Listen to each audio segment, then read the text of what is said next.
Bendito sea Jesús. Amada iglesia, primera carta a los Corintios, capítulo 12, versículo 27.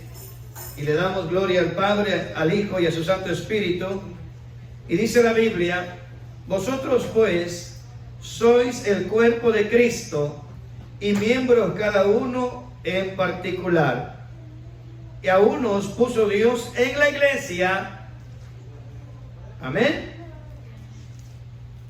A unos puso Dios en la iglesia primeramente como apóstoles, luego profetas, lo tercero maestros, luego los que hacen milagros, después los que sanan y los que ayudan, los que administran, los que tienen don de lenguas. Y pregunta: ¿son todos apóstoles? ¿Son todos profetas? ¿Todos maestros? ¿Hacen todos milagros? ¿Tienen todos dones de sanidad? ¿Hablan todos lenguas? ¿Interpretan todos? Procurad pues los dones mejores, mas yo os muestro un camino más excelente, dijo el apóstol Pablo. Oremos, amada iglesia. Padre bueno, te damos gracias esta tarde. Gracias por tu palabra, Señor, que nos da la claridad de poder nosotros comprender que somos especiales para ti, que somos tus hijos, que somos, Señor, elegidos con un propósito maravilloso de parte tuya. Tú nos has designado, Señor, para cosas grandes. Y ahora, mi Dios amado, queremos a través de tu palabra que tú confirmes, Padre bueno, todo lo que tú deseas para nosotros, tus hijos. Gracias te damos. En el nombre de Jesús, tu amada iglesia, decimos amén y amén. Dígale al que está a su lado: soy hijo de un hacedor de milagros. Soy una hija, un hijo de un hacedor de milagros.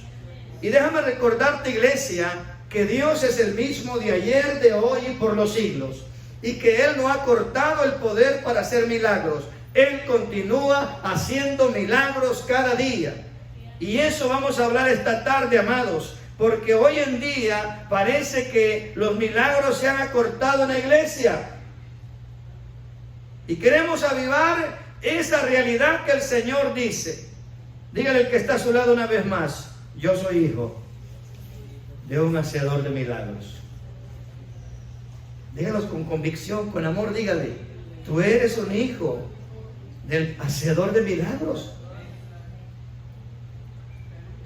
Tú eres un milagro. Desde el momento de la fecundación, tú eres un milagro. Eran miles y cientos, hermanos, compitiendo, y tú ganaste. Tú entraste. Tú fuiste el que saliste triunfador. En primer lugar, quiero decirle, iglesia, ahí está en pantalla todo el escrito: Dios, en su plan perfecto y la demostración de su poder sobre su creación más especial, que es el hombre. Acuérdate, el último día que Dios terminó la creación, terminó al ser más especial que iba a poner sobre toda su creación, al hombre. Por eso, una y otra vez repetiré la misma palabra: tú eres especial para Dios. Y lo capacitó para desarrollar habilidades irracionales, extraordinarias, por el poder del Evangelio a través de su Espíritu Santo. ¿Estamos comprendiendo, iglesia? Tú eres un ser especial. ¿Por qué digo la palabra irracional? Porque lo razonable no es razonable en el mundo, pero lo irracional en el mundo de Dios, hermano, es supernatural. Porque para lo que el mundo no tiene lógica, hermano, para nosotros se llama fe. Bendito sea el Señor. Bendito sea Jesús. Para lo que el mundo, hermano, no tiene nada relevante, hermano, Dios hace cosas impresionantes en nosotros y en medio de nosotros. Por eso Pablo dice: desear los dones mejores. En el versículo 31 del capítulo 12 de primera carta a Corintios, Pablo dice: procurad pues los dones mejores, mas yo os muestro un camino aún más excelente. ¿Por qué, amados? Pablo Saulo al principio, siendo fariseo de fariseos, era un doctor en la palabra, un hombre experimentado en la palabra de Dios. Un día dijo: y todo lo que alcancé lo tiro a la basura. Y todo lo que ahora comienzo, lo comienzo para la gloria del Hijo de Dios. Después de 14 años, el apóstol Pablo, hermano, empezó a ejecutar verdaderamente lo que era un discípulo de Jesús. Lo sobrepasó a todos, amados. Aún a Pedro, aún a Juan, aún a Jacobo, aún a Felipe. Pablo traspasó a todos ellos y fue el primero. Él mismo se decía que era el más pequeñito de todos, pero viéndole la obra y el trabajo impresionante que Pablo hizo, fue el mayor de todos, amados. Si no fuera por Pablo, usted y yo no tuviéramos las cartas paulinas. ¿Cuántas son, amados? 13 cartas paulinas. 13 cartas. Pedro escribió solamente 2.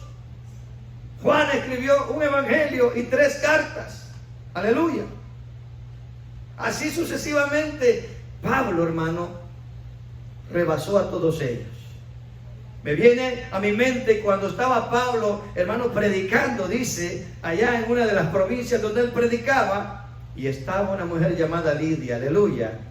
Y dice la Biblia que Dios puso en el corazón de Lidia estar atenta a todo lo que Pablo decía. Y fue una mujer, hermano, preeminente en ese tiempo. Aún ella tuvo la osadía de hospedar en su casa a estos hombres de Dios. Y fue grande la bendición que hizo. Quiero mencionarle algo interesante. Álvaro Espinosa dijo estas palabras: en el camino dejé una pierna, un pulmón, un trozo de hígado. Pero debo decir que justo en ese momento que fui feliz con cáncer, lo recuerdo como una de las mejores etapas de mi vida.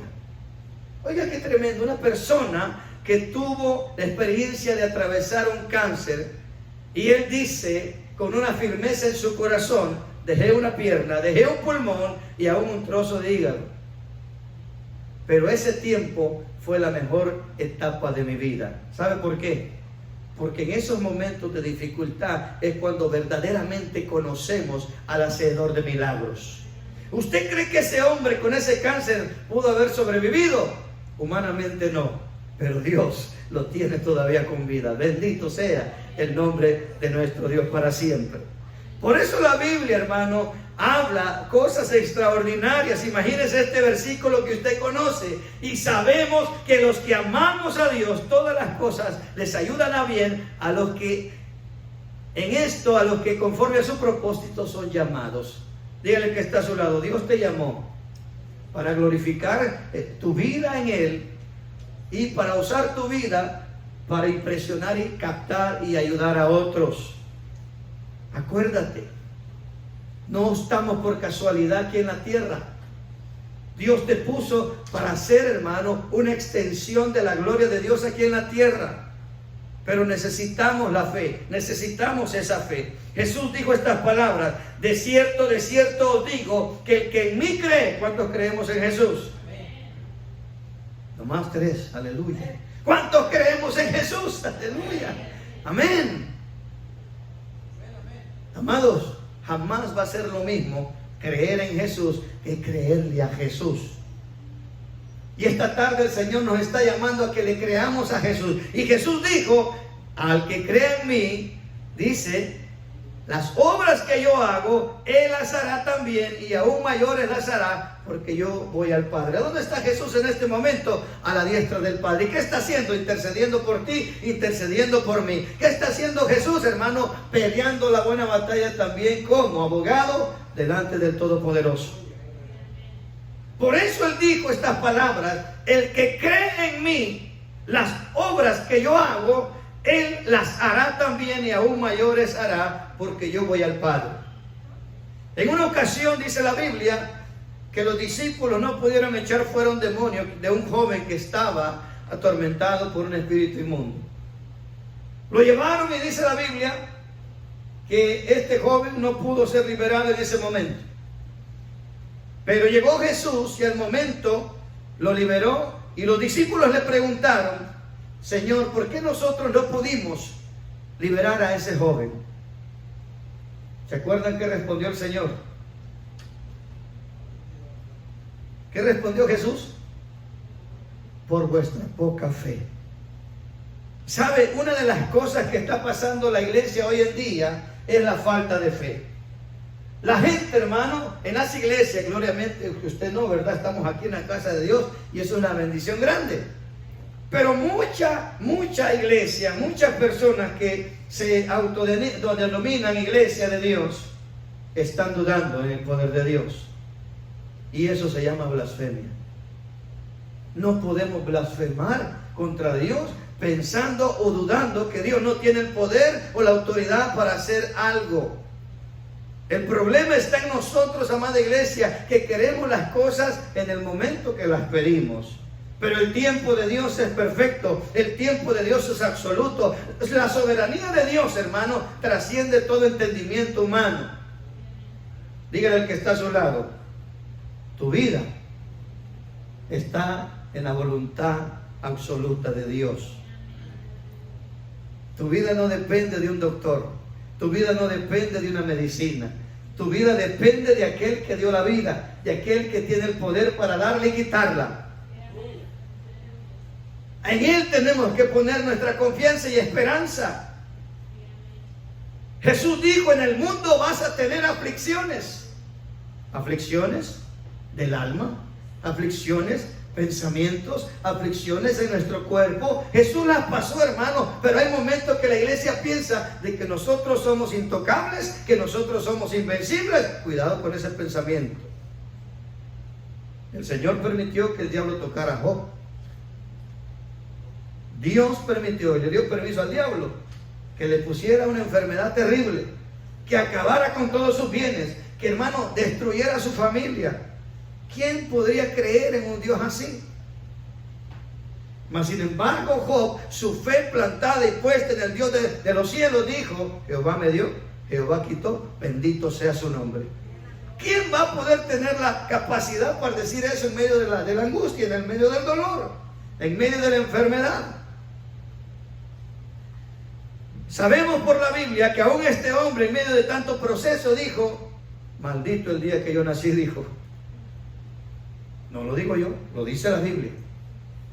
Pero jamás maldijo o contradijo, o hermano, se quejó con aquel que le había dado la vida. Pero ¿qué hizo Jehová al final? ¿Cómo honró a su siervo?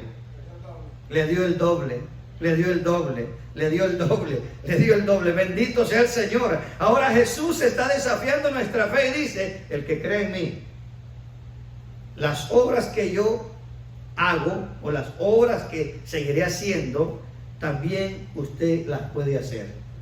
Y ahí es donde viene, hermano, nuestra mentalidad a ser sacudida. Yo hacer las obras de Jesús, pero ¿cómo si soy pecador? Pero se te olvida algo, amada iglesia. ¿Quién es el que vive dentro de ti? ¿Quién es el que está dentro de ti?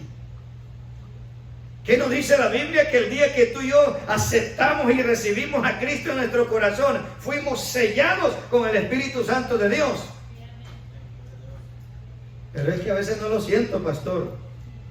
A veces no siento nada.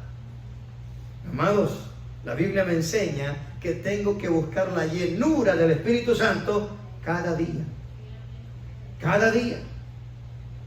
¿Qué nos dice la Biblia en el capítulo 3 de Hechos? Que Pedro y Juan iban a la oración al templo.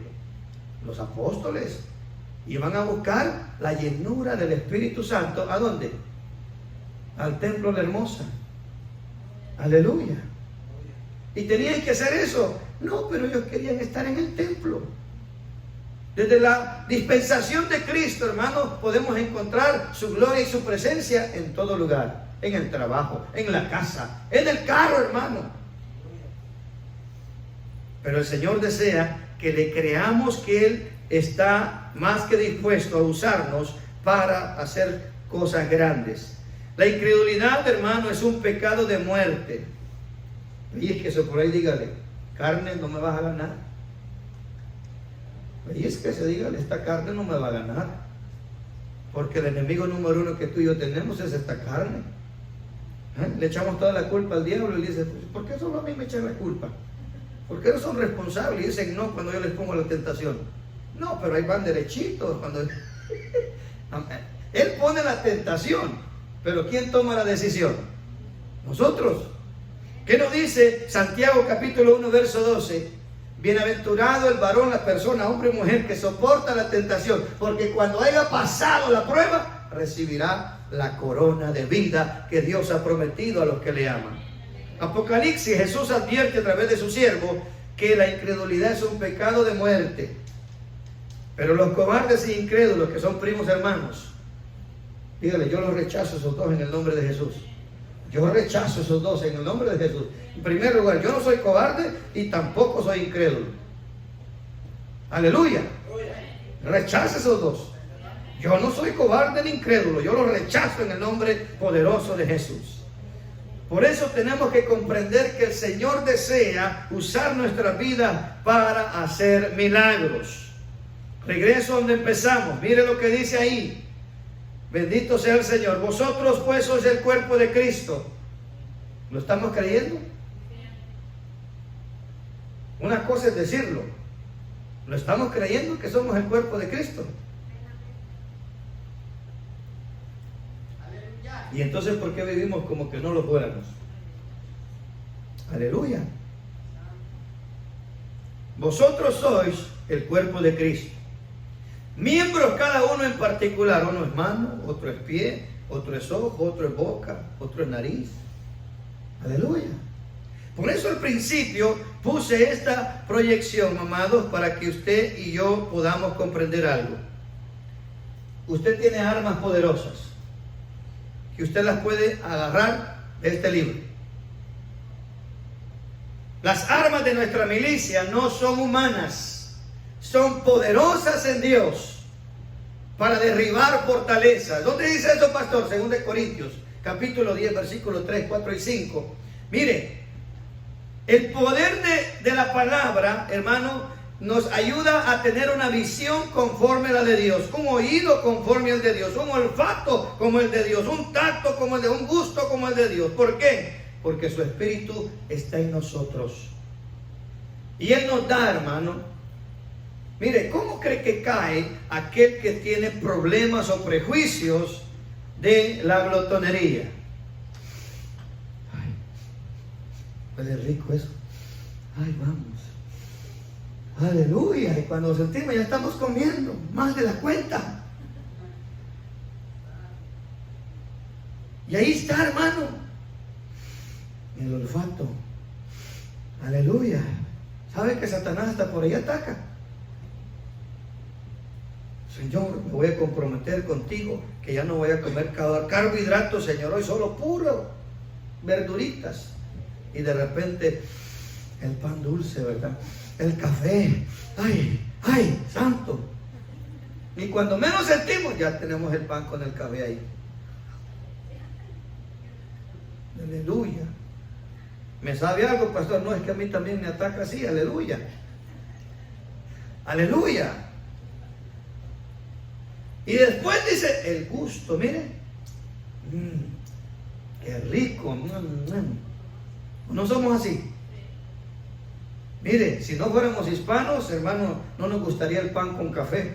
Puro carbohidrato, hermano. Pan en la mañana, pan al mediodía y pan en la noche. Y por eso estamos como estamos. Gloria al Señor, ayúdanos, Padre. Mire lo que está en los círculos, la carne. No la fajita, sino esta carne. La sangre y los huesos de nuestro cuerpo. Mire las emociones, la mente, la voluntad. Esas son las áreas que va a atacar el enemigo todos los días.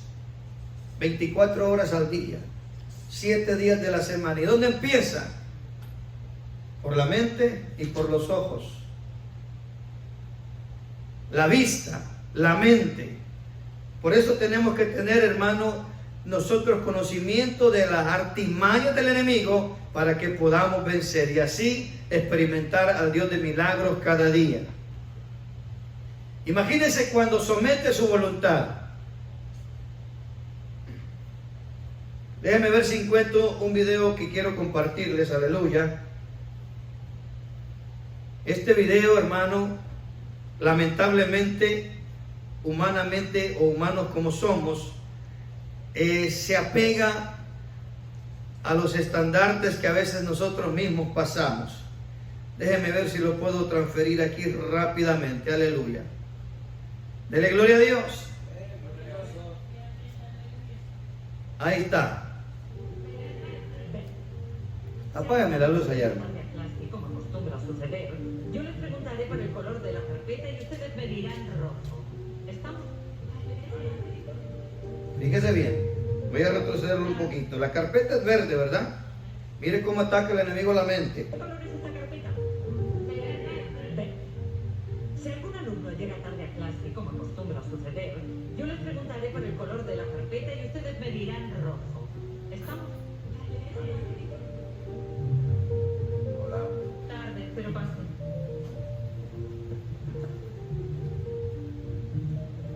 Bien, sigamos. En filosofía hay corrientes como el positivismo que no admiten otra realidad que no sean los hechos. Filósofos como Auguste Comte consideran que hay cosas que caen por su propio peso y que no admiten discrepancia. Como por ejemplo, el color de esta carpeta. Usted, ¿de qué color es esta carpeta? Roja. ¿Y usted? Roja. ¿De qué color es? ¿Usted, la chica del pelito corto? Roja. ¿Y usted? Roja. Roja. Y el que llegó tarde, mírelo. Roja. Roja. Roja. ¿Y usted?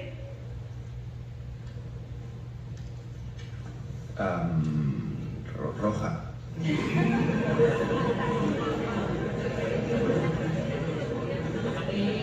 ¿Puedo continuar? Está claro que la carpeta es verde. Y han sido testigos directos de la debilidad del ser humano cuando es sometido a la presión ambiental, incluso en lo que se refiere a la percepción física. Bueno, yo me he dado cuenta de que era un juego. O sea, me parecía rara la pregunta. Claramente la carpeta es de color verde. Pero como todos decían rojo, usted ha dicho rojo. Bueno, porque pensaba que... Según Nietzsche, el mundo puede dividirse entre dos Prende tipos la de luz. personas. Las que siguen sus propios deseos y las que siguen el deseo de los demás. Gloria a Dios. ¿Entendió el mensaje? Lamentablemente así mismo Satanás trabaja con nuestra mente. Nos hace creer cosas que no son reales y que nosotros sabemos que no es así, pero como hay la presión de las demás personas, aceptamos. Y el Señor desea que usted y yo tengamos ese criterio personal para vencer y decir que no. Mire, los milagros, ¿de qué estamos hablando esta tarde? Que somos hijos de un Dios creador de milagros. La palabra milagro nos habla de sucesos extraordinarios y maravillosos que no pueden explicarse por las leyes regulares de la naturaleza y que se atribuye a la intervención de Dios o de un ser sobrenatural, o los ejemplos de los milagros de Jesús. Para la gente, los milagros de Jesús tenían lógica. ¿Qué tal aquel paralítico que tenía más de 40 años de vida y que no había ciencia, ni medicina, ni nadie que lo pudiera curar? Amén. El humano que decía, esto es ilógico, no puede ser posible. Y lamentablemente Satanás trata de manipular la razón o el razonamiento nuestro para que no creamos en un milagro. Mire, usted es un milagro hoy. Muchos ya están sepultados. Otros están dependiendo de un aparato de oxígeno. Pero Dios lo tiene con bendición. Haga conmigo. Aleluya. Mire, aquellas personas que han pasado por el proceso del COVID, ya lo dije, no tenía que decir esa palabra. Me censuran. Hermano, ellos no han quedado bien de sus pulmones. Ellos no pueden hacer. Hay cierta obstrucción que ha quedado en el pulmón. Pero sabe, aún en esa situación, Dios puede restaurar ese pulmón. ¿O no? Estamos hablando del Dios de milagros. Pero entonces, si yo creo en Él, ¿y por qué Él permitió que me tocara el COVID? Él es hacedor de milagros. Lázaro era amigo de Jesús y permitió que se muriera. Pero al cuarto día, Jesús hizo un milagro extraordinario. Hasta apestaba tremendo. ¿Y qué hizo Jesús? Lo regresó a la vida. Pero lo que quiero que usted y yo entendamos esta tarde, iglesia, es que Dios ha prometido que pasemos lo que pasemos, Él sigue siendo Dios y Él sigue haciendo milagros. Amén.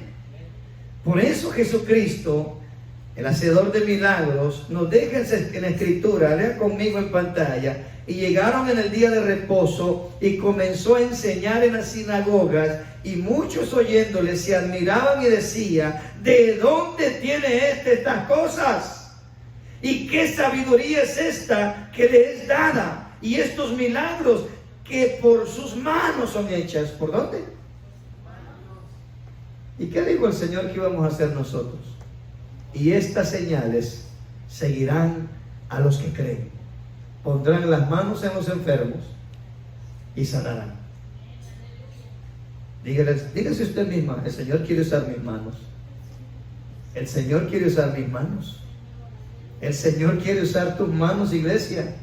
Ahora tú eres las manos de Jesús. Él está a la diestra de Dios, sentado, está intercediendo. Imagínense que el Señor quiere usarle a usted para sanar a una persona, pero la duda o la incredulidad vienen a tocar la puerta y dice: es que yo no soy pastor, es que yo no soy nada. Momento, usted es un hijo de Dios, usted es una hija de Dios, y si a Dios le place usarle, a usted lo va a usar. Entonces, ¿qué tengo que hacer, pastor? Simplemente ore y dígale: Señor, si quieres usar mi vida, glorifícate. Mire, sigamos leyendo para que usted pueda ver esto que dice la palabra. Bendito sea el Señor. ¿Y qué sabiduría es esta que se le es dada? Y estos milagros que por sus manos son hechas, ¿no es este el hijo del carpintero, hijo de María, hermano de Jacobo, de Juan, de José, y de Judas y Simón? ¿No están también con nosotros sus hermanas? Y se escandalizaban de él. Mas Jesús les decía: no hay profeta sin honra, sino en su propia tierra y entre sus propios parientes en su casa. Y no pudo hacer milagro ahí. Y no pudo hacer ahí milagros, salvo que sanó a unos pocos enfermos, poniendo sobre ellos las manos, y estaban asombrados de su incredulidad de ellos, y recorrían las aldeas alrededor enseñando. ¿Qué pasó ahí? ¿Por qué no pudo hacer milagro Jesús ahí? ¿Por qué Jesús no pudo hacer el milagro? ¿Por qué Jesús no pudo hacer el milagro? Pero Jesús es Dios. ¿Qué pasó ahí? Jesús es el Todopoderoso. ¿Y por qué no pudo hacer milagros ahí? Porque el milagro empieza en ti, iglesia. El milagro empieza en tu corazón. El milagro empieza en tu mente. Si tú le crees a Dios, iglesia, cosas poderosas van a pasar. Amén. El milagro empieza en ti. Si estuviera aquí la mujer del flujo de sangre, ¿qué dijera? Yo oí que andaba Jesús y propuse en mi corazón: si tan solo toco el manto del Señor, yo voy a sanarme. Ella propuso en su corazón el alcanzar su milagro, y el Señor no tuvo que hacer absolutamente nada. Fue ella, la fe de ella.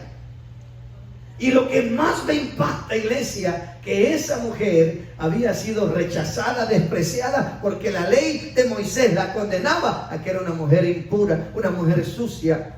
No podía acercarse a sus hijos, a su familia, no podía usar los mismos platos, cubiertos, vasos, nada de eso, porque ella era inmunda. ¡Qué terrible!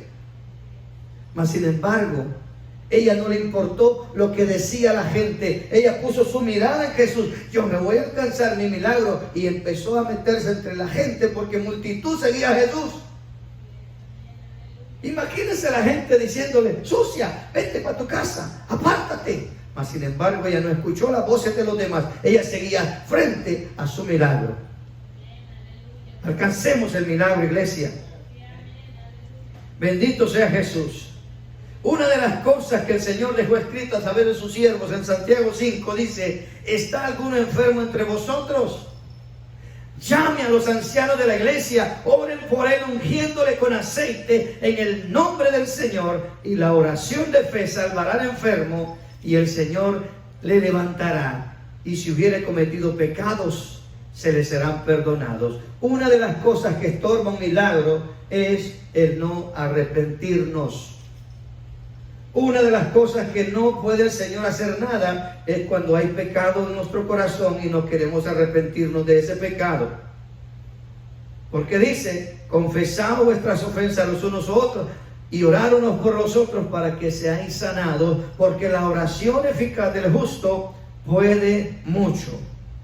Jesús sanaba a miles y miles de personas, pero primero les predicaba el arrepentimiento. Juan el Bautista bautizó a miles, pero la palabra que él declaraba era: arrepentíos y convertíos, porque el Señor viene pronto. Amén. Por eso me gustaría que usted se ponga a analizar esta palabra, iglesia, que usted tiene la autoridad del Señor, pero es necesario levantar nuestra fe. Hebreos capítulo 2 verso 4 dice: testificaba Dios. No dice testificaban los discípulos, testificaba Dios juntamente con ellos, con señales y prodigios, diversos milagros y repartimiento del Espíritu Santo según su voluntad. Dios es el que autorizaba a aquellos hombres a hacer aquellos milagros, aquellas proezas, aquellos milagros espléndidos, iglesia. Dios, hacedor de milagros. Sigo clamando, sigo observando los milagros. Bartimeo, entonces Jesús, deteniéndose, mandó a llamarle. Y llamaron al ciego diciéndole: ten confianza, levántate, te llama. Él entonces, arrojando su capa, se levantó y vino a Jesús. Y respondiendo Jesús les dijo: ¿qué quieres que te haga? El Señor está aquí, iglesia. El Señor está aquí. El Señor está esta tarde con nosotros. El Señor te quiere bendecir. Los milagros no los hace el hombre.